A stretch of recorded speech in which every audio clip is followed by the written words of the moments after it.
Welcome to the Global Gaming Business Podcast, the industry's first and longest running podcast, now in our 16th year. This week we joined two executives from Resorts World Las Vegas, Scott Sibella, the president and CEO, and Doni Taube, the senior vice president of international marketing, to discuss the opening of the groundbreaking resort later this month. IGT celebrates 25 years of Wheel of Fortune slots, the brand players seek on every casino floor for its life-changing jackpots. Learn more at IGT.com/WOFslots25. Welcome to the Global Gaming Business Podcast. We're here today with two executives from Resorts World in Las Vegas that are, it's going to open in June, and it's an exciting property. We have Scott Sibella, the president of the property, and Doni Taube, the vice president of marketing. So welcome, gentlemen. I appreciate you being here today.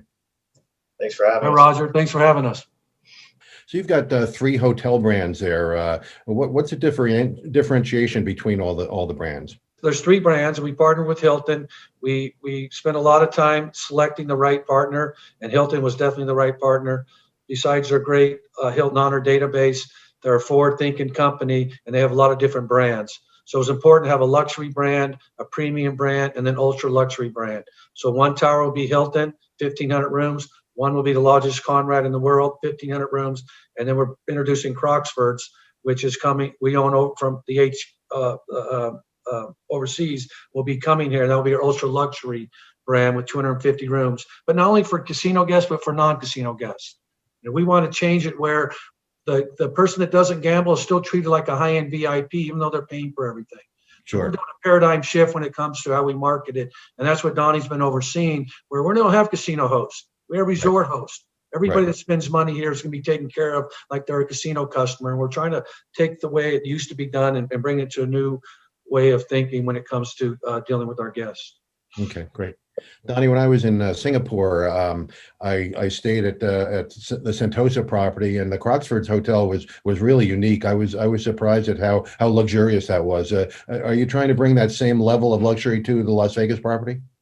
Absolutely. And the great part is each location where we do have a Crawford's hotel component, whether it's Singapore, at Genting Highlands in Malaysia, each of them has their own unique twist to them.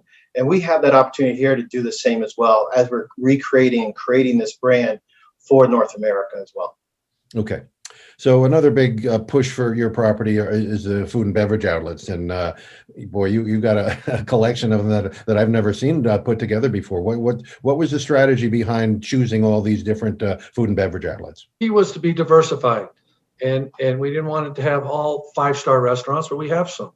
We don't want to have all low-end restaurants, but we have some, casual restaurants at the same time. So it was picking and choosing the right partners that would bring that experience to Las Vegas. And we selected them on that reason. And we're excited that what we have, we got some great ones coming in from the California market. And then all the Asian restaurants we'll oversee, because we're an Asian company, but we like the mix that we brought in from, again, 5-star down to 3-star casual restaurants, something for everybody. That the key was not to alienate anybody. When you come here, there's something for you. And that's, I know we achieved that, and that's how we program the property. Yeah. And Doni, what kind of guest do you think you're going to attract to each of those? Is it going to be like the high rollers and then the, down to the mass market? Yeah, no, agreed. And what Scott said, as you take the paradigm with what's happening at the hotel with the three different brands, we apply that actually to all our F&B outlets as well, where there is something for everybody. Right. And I think that's what makes the Genting portfolio of integrated resorts so unique, because it's not just, as Scott mentioned, it's not the gambling focus, or it's everybody. Even Scott can talk more to it. It's how we actually design the building, where customers who seek out certain amenities will go out and find them. And I think that's very important to us. And if you look at across all our properties, whether not North America or in Asia, that's how they're set up. So there is something for everybody, and the whole thing too is when you're in Las Vegas, customers like to let their hair down. So we do want to encourage that high-end guest. They want to have a drink just as well as everybody else in a fun, exciting environment.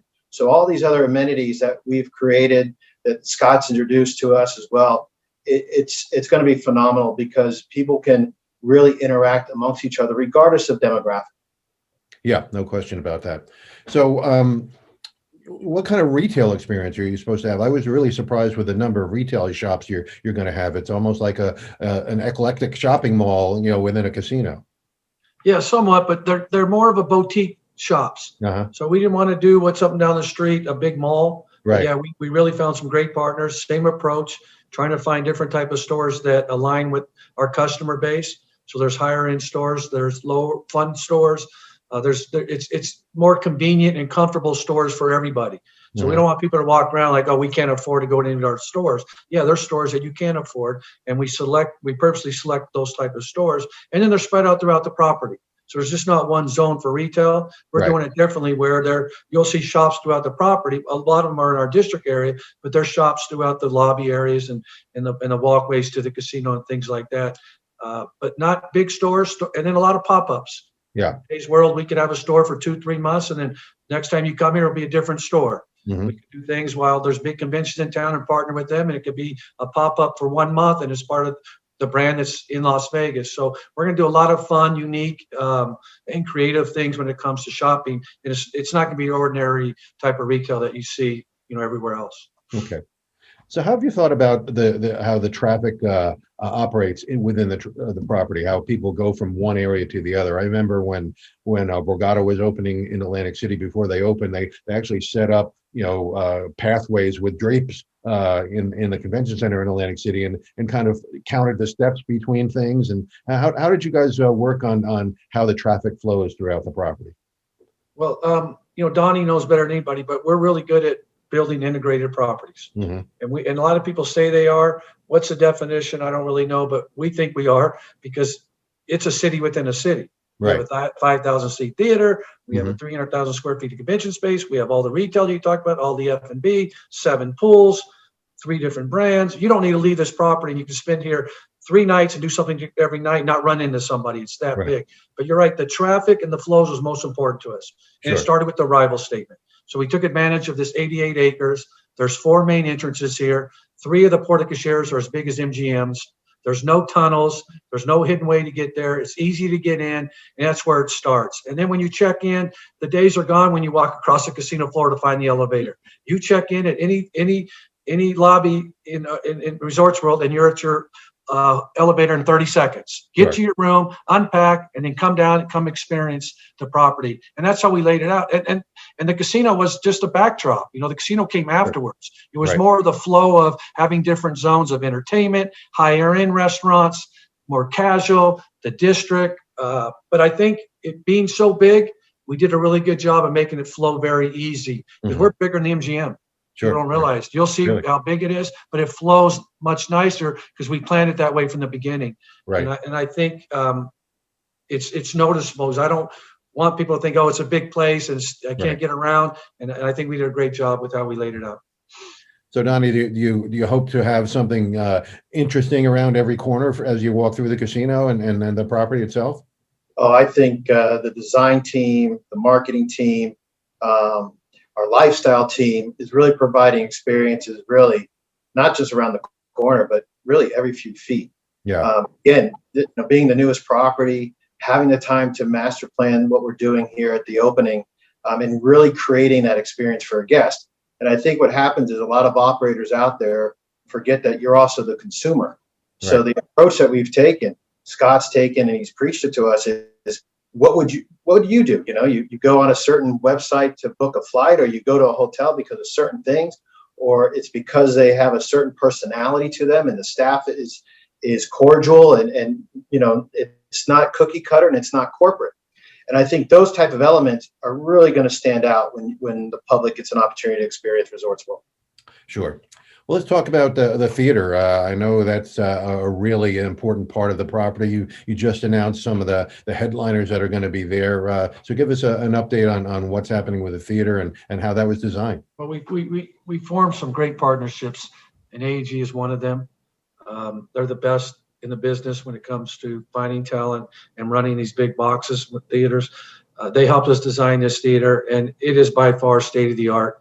Nothing like it maybe in the country, because the advancement with technology when it comes to the sound, the lighting, the furthest seats 135 feet, 5,000 seats, located right there in the casino, easy to get to, adjacent to the parking garage, has its own valet porte cochere.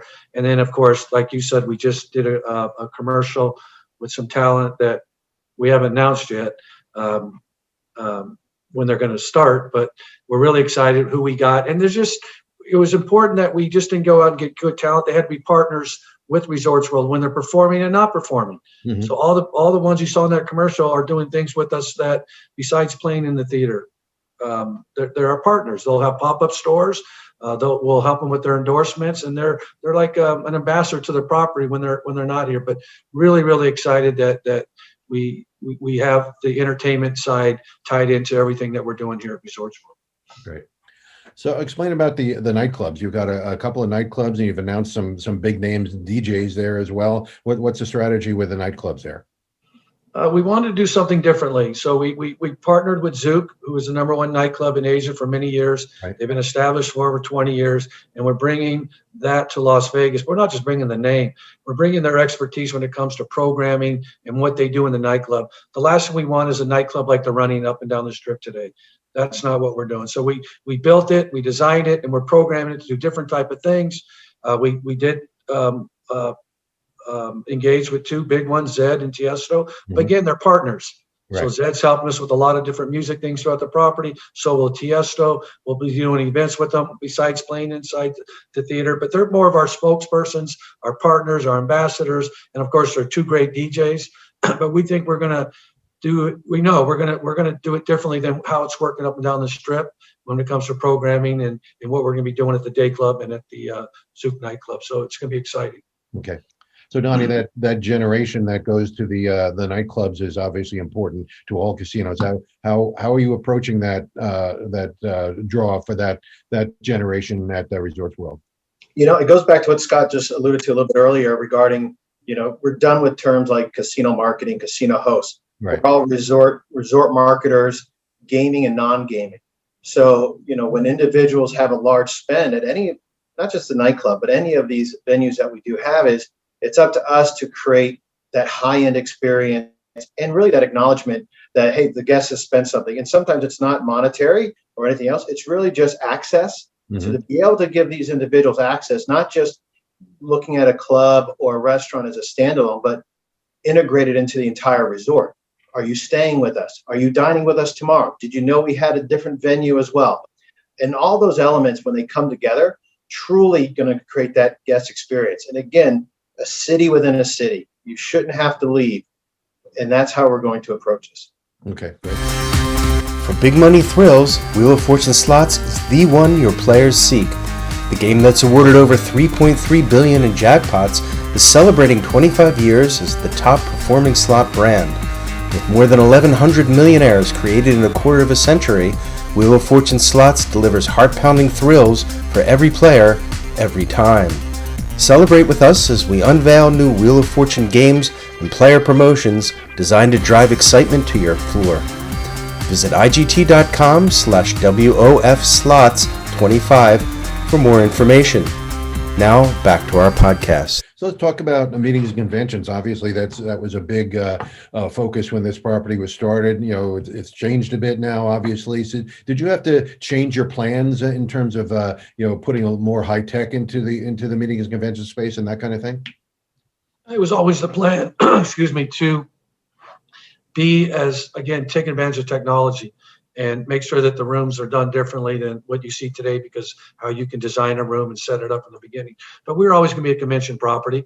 We purposely selected this land because of the new convention center. That had a lot to do with it. We knew it was coming. Sure. So now we got the convention right across the street. We partnered with the Boring Company. We'll be the first ones to have access to the tunnel, taking our guests to the new convention center.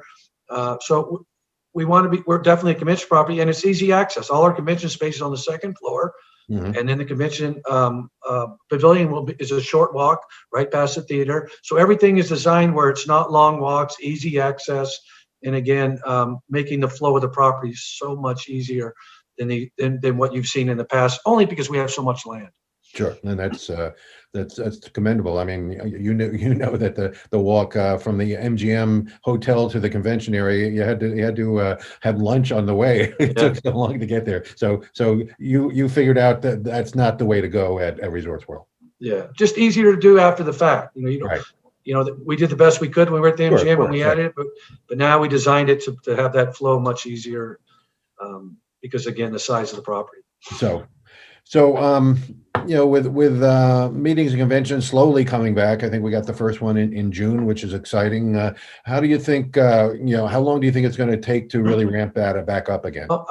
I'm being optimistic. I've always said a long time ago it's going to come back faster than any other city, and we're starting to get a lot of calls, a lot of leads. Of course, it won't come back this year like it was Right. pre-COVID, but I think next year you're going to start seeing these conventions coming back. They never really canceled. They just kept delaying and Sure, pushing it right, out. They want to come here. They want to do business. It's the best city in the world to do business at. We got a lot of convention space, a lot of restaurants, hotel rooms, all that type of stuff. It's what we're built for.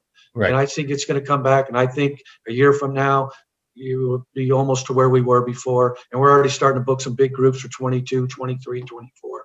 And that's just not us. It's all over the strip. Sure, So it's good absolutely. news. And Right. it's, I think in a couple of months, it's only going to get better. Yeah. So, hopefully in a couple of months, we'll be back to 100% capacity, given the oversight of the government. But, you still have to have some COVID policies in place. What kind of policies are you going to have when you do open? Well, what we're doing is health and safety was always a number one priority Sure. before COVID. And, we spent as much money as we could to have the best air quality system money could possibly buy. Right. And we're glad that we did that. We even advanced it after this happened. The way we clean the rooms, the technology on the phones where you can do everything on your phone if you don't want to deal with an employee and things like that. We'll be prepared, but we're hoping, like you said, that there are no restrictions. But if we have to have plexiglass and the distancing, we'll be prepared to do that. But I think going forward, just the way we clean the rooms, the story that we tell, how safe the property is, Sure. the air quality, and the advancement on technology with your phones and things like that is something customers are going to be looking for in the future. And we thought that out because that was always, again, it's a core value of ours, and it's really important to us. Sure. So Doni, you got some big customers in Asia at all your properties out there. How are you going to bring them to Vegas? Look at in today's environment, obviously with COVID and stuff, and seeing how the vaccines are being rolled out and everything as well. Is right now it's about the education to the guests about what we're trying to build here and so forth, and how do you keep the guests within the ecosystem of all the Resorts World properties. And as travel restrictions ease in these other jurisdictions, it's just not about arrival into the United States, but it's also the return trip as well. We're very thoughtful on how to approach it and sensitive, obviously, to what that is. But as Scott said, as things start opening up, not just domestically, but internationally, and you start seeing increased airlift, I think that's when you'll start seeing that international guests come back as well. Mm-hmm. Okay, great. So, Genting and Resorts World is a recognized brand on the East Coast, particularly because of the two great resorts you have in New York. But on the West Coast, it's not really very well known. What are you doing to really get the word out about Resorts World on the west side of the country? Yeah. Great question. And it's been somewhat difficult because of the COVID situation. So we're very sensitive of not over making too much noise about Resorts World in the past 6 months because Right. everything that's going on in today's world. So we slowly release different aspects of the property with some press releases, and we've done a good job at that. And I think we've gotten everybody's attention now. I think people know it's real. We are opening, but you're right. What's that big red building? What's Resorts World? And that's going to take a little time, but that's part of why we're here. We want to establish our brand. We've been doing this for 50 years. So it's not a startup company. We're Right. pretty good at what we do all over the globe, and we're pretty good back east. So that will take time, but you'll see a lot that started this week, a lot of marketing, a lot of advertising. But I think it's going to take more work, even with the community on who is Genting, what's it mean, why did they come here? And we're looking forward to being more involved in the community and to educating our locals and our tourists about our great company. And I think you'll see that when you come, because we're taking all those great things that we do everywhere else when it comes to integrated property and the service. We're bringing back that family style of operations. that this town was built on. And that's what we're excited about, how our staff's going to treat our guests, treat each other, and the things that we're going to do in the community to really establish our brand. Okay, great. So we understand that Resorts World Las Vegas will really be the first property to open on the Strip with full cashless transaction capabilities. Explain how you expect that to be received by your customers. This is Donnie's wheelhouse, so I'll let him talk. Go ahead. You know, I think, like you said, it has everything to do with how we approach this property and how we really come forward and say, how as a consumer do you transact daily in your lives? As operators, we say we always have a playbook and we always go with the playbook. But today it's about ease of service, ease of access, and familiarity, right? Customers today are already ingrained on how to use their phone, whether or not, again, it's airline reservations, hotel reservations, food ordering. And I think what will happen is that adoption rate, which we've seen lag in the past years with other companies because they're pivoting, we're coming out of the gate with these innovations. So I really think, regardless if it's casino, if it's the hotel, F&B, other elements, I think this will be perfect. And one of those is again, Scott mentioned it with AEG and with their system, with access and so forth. Everybody knows how to order tickets. Everybody knows how to do add-ons. So we're really just creating those building blocks and building up that guest experience to the way we all do, right, as a consumer. And that's really been our approach. Sure. So I know you're working with Sightline. Are you working with some of the others? I know IGT has their resort wallet and things of that nature. Are you working with all the vendors then in this case? With respect to the vendors and stuff too, everything's a moving target, right? Technology is good as it is today. Right. What else is there out there? So, collaboration is a key to everybody and your success and how you don't go dormant. So, yes, of course, Sightline is a primary, but obviously with the fast pace of technology, we look at everything. We really do. Right. So Scott, you just mentioned how you're building your employee base, and Genting is a great corporate culture in Asia, but this is a big property that's got to have a kind of a sub corporate culture, and obviously it's a beautiful property, but it's not going to go anywhere unless you provide the top level of customer service. So how are you encouraging your employees to develop this corporate culture? Yeah, and you're absolutely right. With money and common sense, you can build anything today. So it's just a great building, and we know it is, but what's going to bring it alive are the employees, and they're our number one asset, not all this money we spent. So we know that, and we're very excited that we got over 115,000 people applying to work here. So it tells us that people are looking for this type of opportunity, but we're really hand selecting everybody. There's a system in place where you take a test, you do a little video on yourself, and it's all about finding people that want to work in hospitality. It's not about experience. It's about having, people that are gracious and enjoy working with people, and we'll train you. So we're not just going out and buying experience. That does help, but we want people that really, again, like I said, enjoy what this type of business and hospitality. So it's getting the right person, and it's training them, and then staying on top of them and making sure they understand what their role is, and they're treated right. And our benefits are just as good as anybody's. The employee is our number one asset before the customers.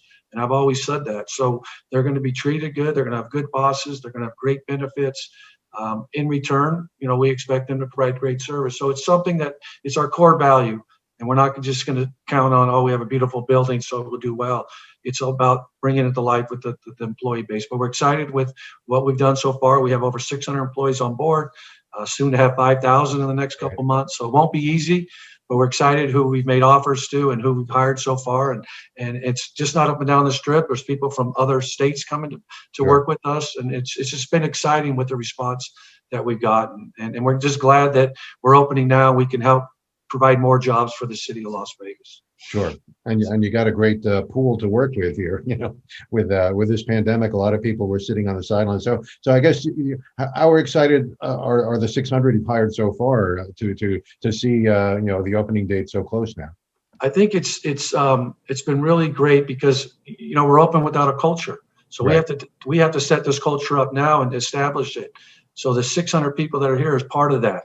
I think number 5 here, 13. Donnie was like number 2 or 3rd employee Right. hired here. So it starts with us, and we set the example, and we're the progress of the culture. It's coming, but it's been a lot of work. And I think when the 600 people finally saw we announced the date, it really hits home like, wow, now it's going to come to life. And we all really have to work hard. And at the same time, keep working on this, establishing this culture, because it needs to be somewhat there when we bring all these new employees on board. But it's been working out well. Great. So what are your expectations of the property over the next year? I mean, certainly if this had been a normal year, the expectations would be really high. Are you have you tempered them down a little bit because No, they're still high. We have different beliefs. We don't believe that it takes a while to establish this building when we open it. We're going to make money the first month, and Sure. we're confident that we will be. We're confident with what we're building when it comes to how we program it inside. We know when it comes to the beauty and the design and the elegance of it, it will be well liked.